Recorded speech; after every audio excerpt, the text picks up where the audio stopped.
مصور كلام يعرك يا هاي بسم الله الرحمن الرحيم.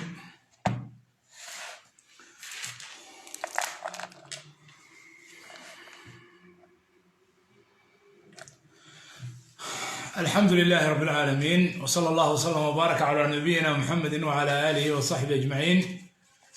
السلام عليكم ورحمة الله وبركاته. لما أنا أصحابته ملكستو جوكتان إلهي سبحانه وتعالى وحنكبر إياه بشان بركة هذا خير كذا. إلهي سبحانه وتعالى إنه نصيو عاوة وهبين كي لبا طبنك عشاء قدام بي رمضان حالي بين نوب بلابطي 10 الأواخر عاونة وهبين كي لبا. إلهي سبحانه وتعالى هنا وافجيو خير كذا سيدان حالي بشاقني وحوي هبين ملائكتي إلهي سبحانه وتعالى إيا بركاتك إيا خيراتك أي سودقيان ليلة القدر أي كجرتو إلهي سبحانه وتعالى دعاء إيو عملك الصالحة إلهي سبحانه وتعالى أقبل إيو نارت ضد بدن إلهي سبحانه وتعالى كحرين إيو وحنج على كلمة دعاء وانت سؤالين صدرتان عن الوجلين إنان وحير كهلو إن اللي يراه مركعات هاي وحلو بهاي سيدان مرر بدن كعليي أما كلك كشجع أما قرالي إن ريال هذا ريو وحوي إن الهيميلا هذا واحد مستقبل كدوني سينا جارتو كشق يسد كوها من يسد وإن يجتو تاس أيا وحي كان يسا إن وضل هذا الراعي يسد يارسو أو هذا قلب قاضته سيدي أتكو جاري لهيد هيميلا داس يريا داس أدو حقيقين لهيد أدوني سو إن الحقيقسو marka riyadaas weyn riyadu nabiyada calayhim salaam waxay ugu timaadaa waxyo kale riyadu inay muhiim tahay waxaan arkaynaa midalan nabi yusuf alayhi salaam qisadiisa suuratu yusuf ilaahay subxaanahu wa tacaala wuxuu ku bilaabayaa riyada uu arkay nabi yusuf isagoo wiil yar ah isagoo wiil yar ah riyadu arkay sidee maxay ahayd idinkaa idin weydiinaya maxay ahayd riyadii waxay ahayd wuxuu arkay 11 xidigood iyo qoraxda iyo dayaxa oo u sujuudaya ayuu riyo ku arkay riyadii marka aabihiis u sheegay isagoo ina yar waay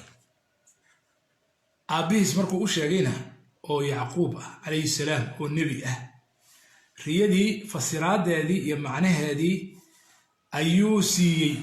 wiilkiisa uu sheegay waxba uga sheegay wuxuuna u sheegay mustaqbal aad u weyn inuu sugayo oo uu leeyahay mustaqbal aad u weyn inay riyada ka muuqato oo ilaahay subxaanahu wa tacaala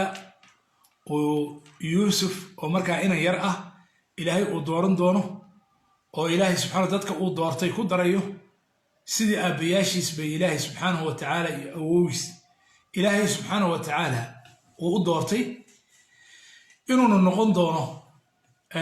qof sha'ni leh ama magac leh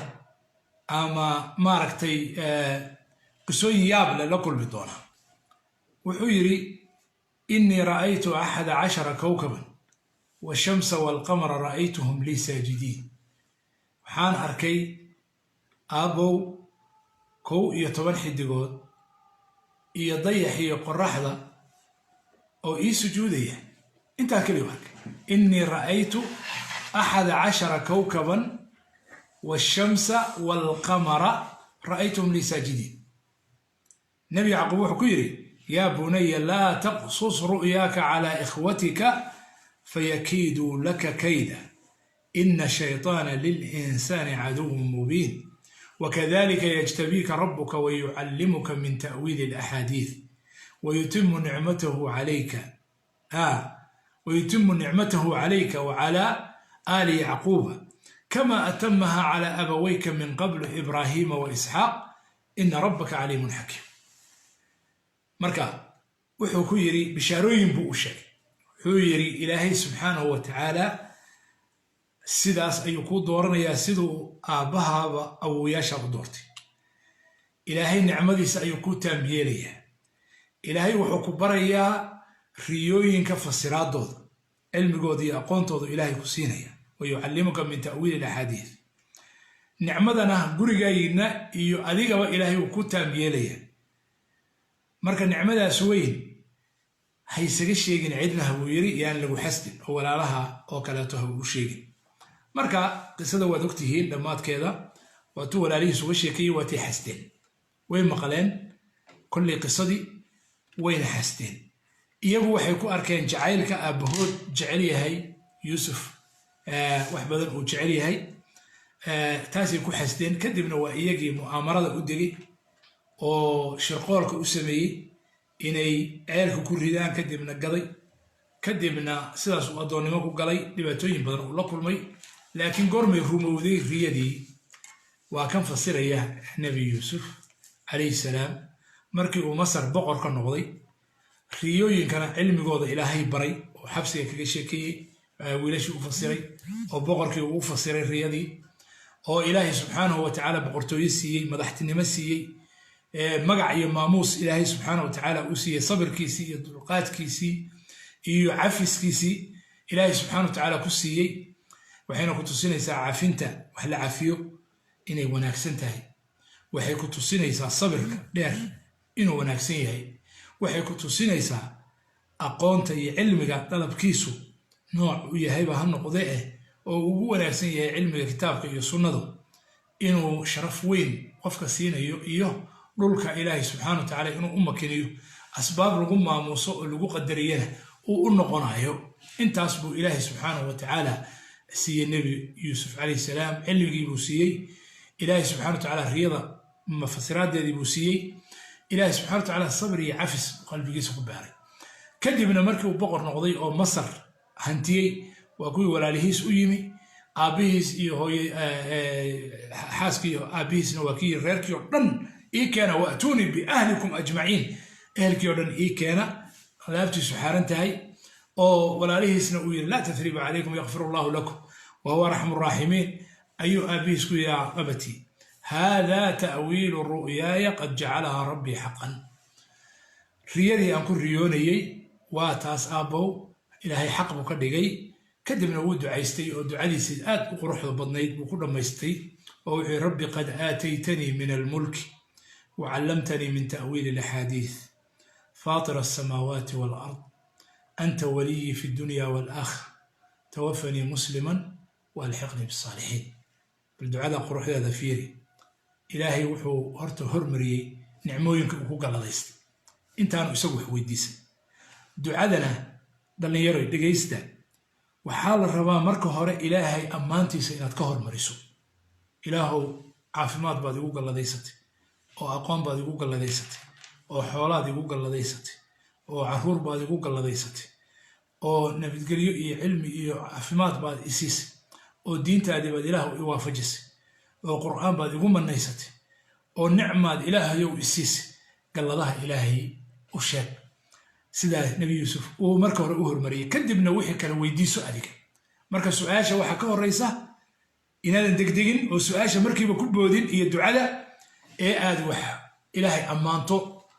oo uga mahad celiso galladaha uu ku galay ilaahay subxaanahu watacaala athanaa cala allah nebigu calayhi salatu wasalaam waa ka yidhi ha degdeginina ducada markaad ducaysanaysaan marka hore ilaahay ammaan suurat alfaatixa duco iyo ilaahay subxaanahu watacaala wax weydiisadba way ku jirtaa ammaanta horaa ilaahay ka horraysa alxamdu lilaahi rabbi alcaalamiin alraxmaani alraxiim مالك يوم الدين إياك نعبد وإياك نستعين كدب بي دعادي اهدنا الصراط المستقيم إله الصراط كانت توصل وهنون لكن هوري إلهي هذا مهد له مهد أردن إلهي وسقناتي الله أدونك آخرة إيما ينتقيامه أمر كيس له وكسعدو الله آن إساق كليكيس رحمانك الرحيمك الله إساق له ملكك أردن أدوني آخرة allahaas aan isaga caabudno isaga aan kaalmaysanayno kadib ayaan ilaahay weydiisanaynaa ilaahu siraadkaaga iyo jidkaaga toosan ee mustaqiimka ah ilaahay oo nagu hanuuni marka mar walba waa in laga hormariyo ducada edebteedu waxa weeye inaad alle subxaanahu watacaala ammaantiisa galladiisa aad ka hormariso si lagugu ajiibo marka nabi yuusuf calayhi salaam halkaas ku khatimo wuxuu yidhi rabbi qad aataytanii min almulki ilaahay mulki baad isiisay mulkigii masr ayuu gacanta ku jiraa boqorkii yahay wacallamtanii min ta'wiili alaxaadiid waxaad i bartay riyada sida loo fasiro iyo cilmigeedaad isiisay faatira asamaawaati waalard allaha cirka iyo dhulkaba abuurayow anta waliyii fi dunya waalaakhira adiga ayaa weligayga ah oo gacalkayga ah oo hiilkayga ah oo xigtadayda ah adduun iyo aakhiraba adigaan isku ka hadlaynaya adduun iyo aakhiraba anta waliyii fi dunya waalaakhira weli kale malihi adigaa hiil ii ah xabsiga markaan ku jiray adaa hiil ii ahaa ceelka markaan ku dhacay adaa hiil ii ahaa cadowga markuu u tashaday adaa hiil ii ahaa walaalahay markay ii shawreen oo bahal baa cuna yidhahdeen adaa hiil ii ahaa mar walba hiil adaa ii ahaa aakhirana adaa hiil adaa ii ah midka aan ku kalsoonahay ee aan isku hadlaynayo waa adiga keligaa yaa anta waliyii fi dunya waalaakhira markaasuu weydiistay wuxuu weydiisanaya laba arrin buuna weydiistay tawafanii musliman muslimnimo ilaah igu dib muslimnimo iyo tawxiid iyo aanu adiga kuu hoggaansan oo adiga addoonkaaga ah dhabta ah ilaahayow igu oofso tawafanii musliman waa guul weeye qofka haddii ilaahay subxaanahu wa tacaala uu ku sugo diintiisa iyo cibaadada iyo tawxiidka inta uu adduunyadan ka baxay ilaa maalintuu ka dhimanayo hadduu ilaahay subxaana wa tacaala ku sugo tawxiidka iyo diinta islaamka ilaahay subxana wa tacala inuu ku sugo ilaa maalinta uu ka dhimanayo waa arrin aad iyo aad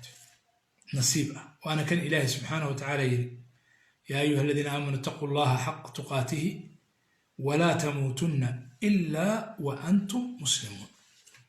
ilaa wa antum muslimuun marka ilaahay subxaana wa tacaala marka u horreysa wuxuu weydiistay islaamnimo inuu ku dhinto innagoo dhanna saasoo kale inaynu ku ducaysano watawafanii musliman tawafanii musliman muslimnimo ilaahu igu dib wa alxiqnii bisaalixiin ducada labaad uu weydiistay waxa weeye markaad islaamnimo ilaahu igu oofsato dadkii wanaagsanaaye saalixiinta ah ilaahayow i haleelsi oo iyaga igu dar markaa nebigu calayhi salaatu wasalaam waa kii samada shanaad mise samada lixaad buu ku arkay mise samada afraad habeenkii la dheelmiyey ayuu ku arkay nebi yuusuf calayhi salaam marka waxaa weeye waa inaad riyo leedahay buu ahaa hadalku riyo waa inaad leedahay ilaahay subxaanahu wa tacaala hanagu toosiyo dhalinyarada qaar bay weydiiyey aduu riyo ma lahayd sheekh maxamed idriis riyo ma lahayd haa riyaan lahaa riyo ayaan lahaa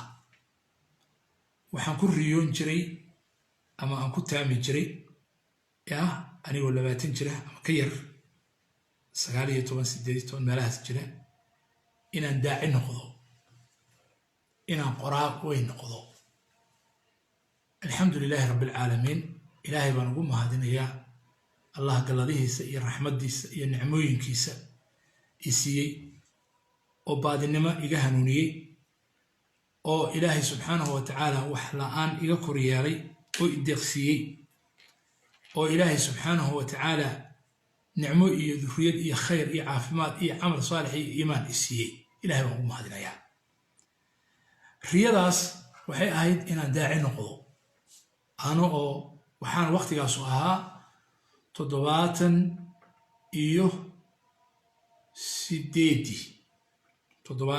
1978 maxaa hadda laga joogaa 88 98 2008 2018 afartan sano waay soo maha waqtigaas marka laga joogo ilaa 2018kii marka waqtigaas baan ku riyoonayay inaan noqdo daaci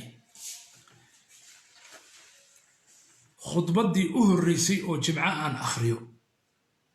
waxay noqotay waqtigaas 10 sano waqti laga joogo 1970 ama 77 soo waqtigaas ma ahayn ha riyada 1987 waa 10 sano kadib ayaan khudbaddii u horreysay dad soo hor istaaga oo masjid aan jumco ka khudbeeyo igu horreysay waa waqti laga joogo hadda 30 iyo dhowr sano soo ma 32 sano 87 waxay ahayd muqdisho wuxuu ahaa masjidkii cabdirashiid masjid la yiraahdo madaxweyne cabdirashiid masjid uu dhisay xaafadda hodanka oo lahaa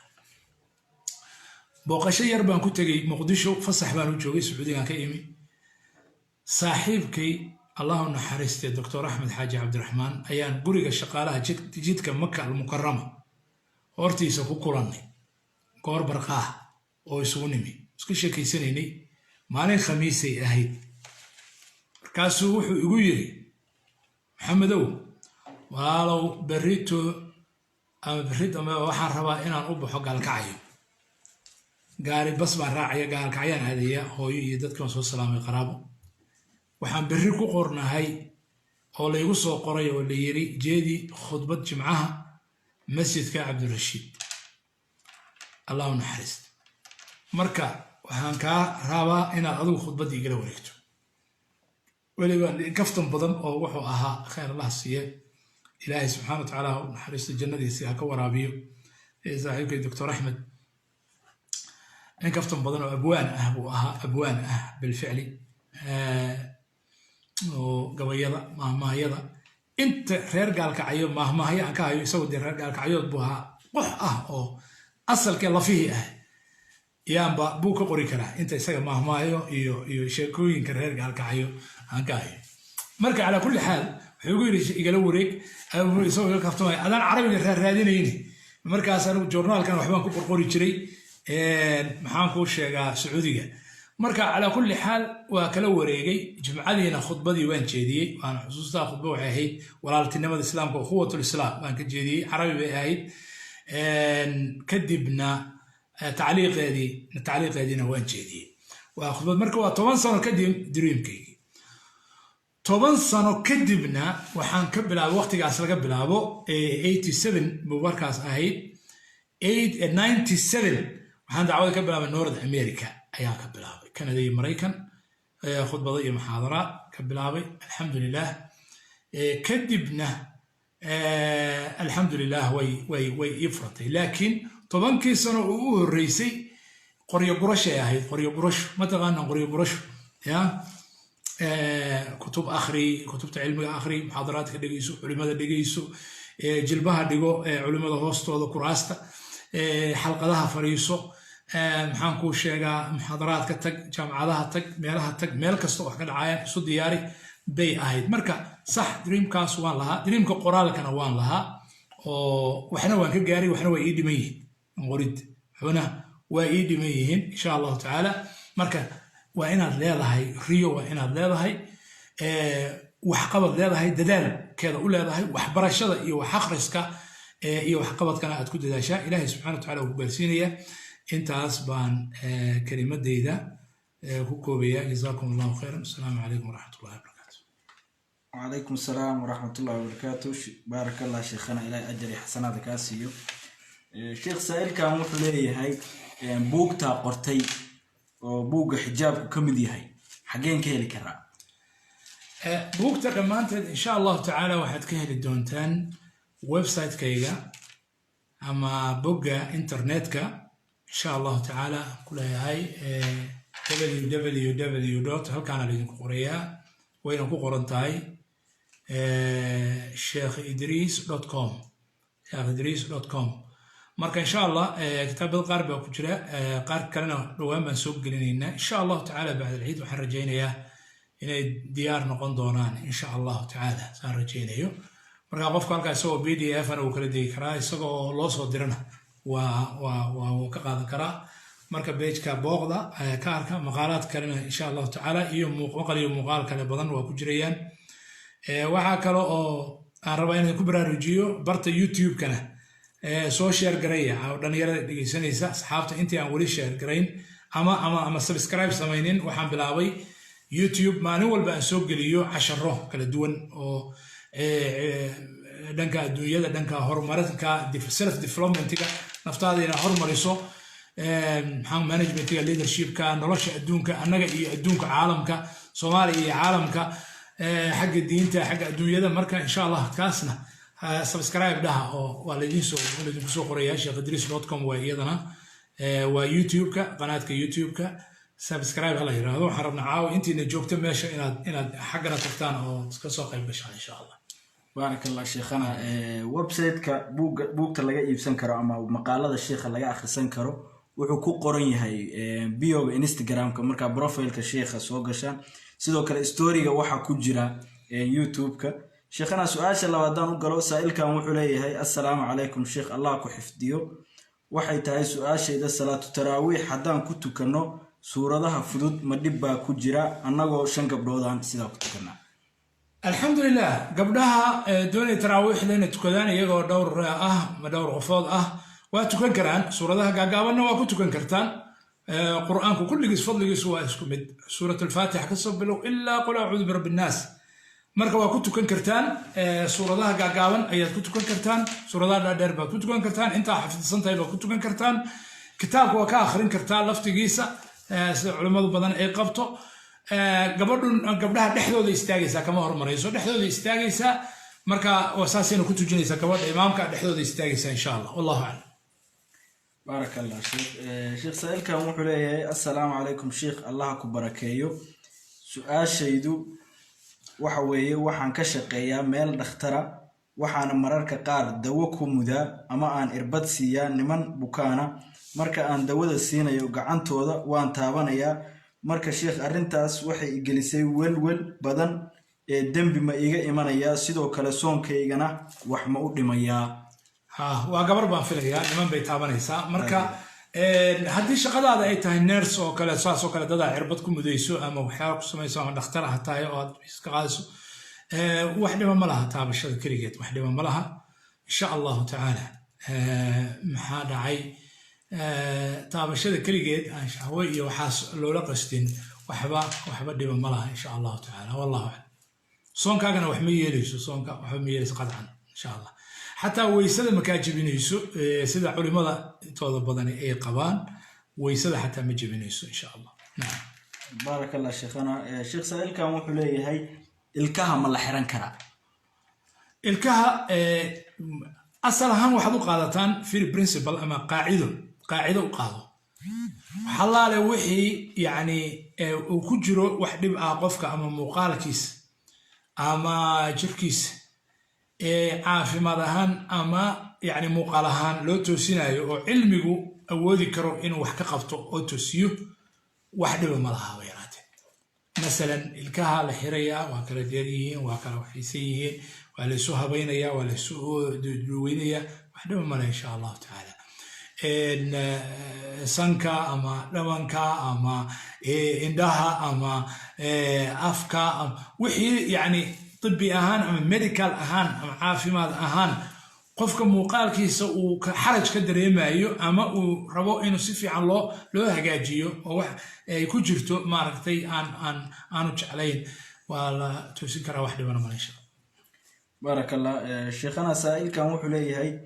إسلام أن درسنا هيبا استقالني بري هوري هادا مالين والبوي إلى هذا الشاء أنها دان لها الله dagaal kala bilaabanaya marka hadaan ka aamusnaado dhib miyaa ku jira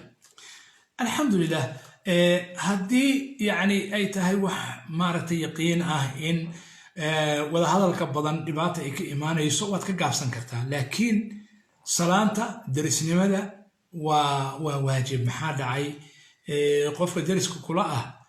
inaad xiriiriso salaanto ka warhayso xataa gaal hadduu yahay sidaas way sida waajibkahay marka inta markaa kooban baad ku gaabsan kartaa oo isdhexgalka badan ayaad joojin kartaa haddii mashaakil uu kaaga imaanayo laakiin salaanta iyo wixii lagaga soo baahdo inaad maaragtay ku caawiso weeye naam wallahu بارك الله شيخ سائل كان وحو ليهي شيخ وان كسلامي waxaa jira qof aan wax sunnahay sheekh qofkaasi wuu tukadaa wuu soomaa laakiin qofkaasi markuu xanaaqo diinta oo dhan ma kala reebo wuu caayaa soonkaasi salaadaasi wax saxa ma noqonayaan weli waa qof weyn ma aha dhalinyaro sheekh maxaad kula talin lahayd barakallahu fiik alxamdulilah waxaan way kala jiraan qofku hadduu xanaaqo waxyaalo cayiw ku hadlaa waxyaalo kaloo ku hadlaa waxa weeye waa dembi ma fiicna akhlaaq xumo weeye in laga waaniyo weeye qofka marka salaadiisii iyo soonkiisii iyo wixii wanaag uu sameeyana uu leeyahay laakiin diintuu caayaa ama ilaahay buu caayaa ama rasuulkuu caayaa ama diinta wax ka mida shacaa'irteeda sida salaada ama soonka ama xijaabka ama kada diinta wax ka mida buu caayaa ama ku jeesjeesaa taas aayadaha qur-aanku waxay sheegayaan gaalnimo inay tahay qul abillaahi wa aayaatihi wa rasuulihi kuntum tastahzi'uun laa tactadiruu qad kafartum bacda iimaanikum taasu waa gaalnimay keeni kartaa khaasatan qofka haddii uu waxyaalahaas maaragtay uu ku dhiirado oo garanayo weliba marka waa inuu ka toobad keeno camalkiisina waa buraya hadduu qofkii gaalnimo camal gaalnimo ah la yimaado waxaa dhici karta camalkiisi hore dhanka kaca inuu noqdo mar dambe marka islaamkii uu dib ugu soo noqdo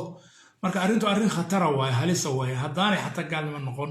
dembi weyn ayuu marka qofkaasu galayo kabaa'ir dunuub ah qarkuuna u saaraya gaalnimadii ama waba ku dhacayba marka waa inuu aad looga waaniyo qofkaas oo loo sheego in uu naftiisa u turo diintiisana ilaashado ilaahay tawfiiqdana waafaji waa maxamed waxaan u malinaya waqtiga waa sheekh waqtigii waa gabagabo su-aasha ugu dambeysay oo qofka caawa nasiib u yeeshay su-aasha ugu dambeysaan kusoo xiraynaa sheekh saa'ilkan wuxuu leeyahay assalaamu calaykum sheekh su-aashaydu waa sidan sheekh anigoo sooman ayay iga timid madi ama biyaha sida duufka ah soonkaygu maiga jabay sheekh mar kasta waan is arkaa jazaaka allahu khayran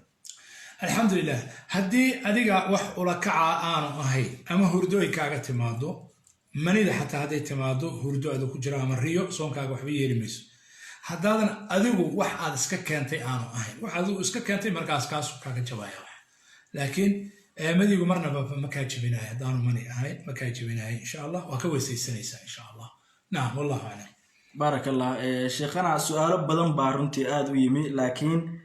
caawa intaasaa nasiib u yeeshay inaan ka jawaabno ma sii wadnaa waqtiga ina ka dhammaaday habeen dambe insha allah hadii alla waxaan kusoo gabagabaynaa sheekh saa'ilkan oo codsaday assalaamu calaykum gabagabo ducaa weyn sheekhana su-aal maaha assalaamu calaykum ani su-aal kuma weydiinaya yidhi sheekh iisoo ducee dhibaatooyin ayaa i haysta sheekh iisoo ducee in ilaahay ii fududeeyo dembi dhaafna iiga dhigo horta waxa ugu wanaagsan qofku waxa weeye inuu ducaysto oo ilaahay baryo sababtoo ah habeenadii ugu wanaagsanaa iyo maalmihii ugu wanaagsanaa ee ugu fiicnaa 10 awaakhir waliba baan ku jirnaa qofkuna baahidiisa isaga garanaya aman yujiibu almudara idaa dacaahu allah subxaana watacaala qofka isagu maarata dhibaataysan dhibkiisa ajiiba marka dhibkaaga ilaahay u sheego loo sheegto ilaahay baa ugu wanaagsan annaguna marka waa kugu daraynaa inuu ilaahay subxaana watacaala wixii dhiba kaa qaado ilaahayna subxaana watacaala kaa caafiyo فرج إلهي كفر أنا جيت مسلمين تاعي هذه قاعدة إلهي سبحانه وتعالى فرج نوفر جزاكم الله خيرا وبارك الله فيكم السلام عليكم ورحمة الله وبركاته بارك الله شيخنا إلهي أجر حسنا هذا كاسيو أصحابته وحن كور قلنا يا سؤالها بدنا نسوق قارعة وأنا وقتي وكات رمادي هبين دم إن شاء الله كون كبلا بين النقطة والسلام عليكم ورحمة الله وبركاته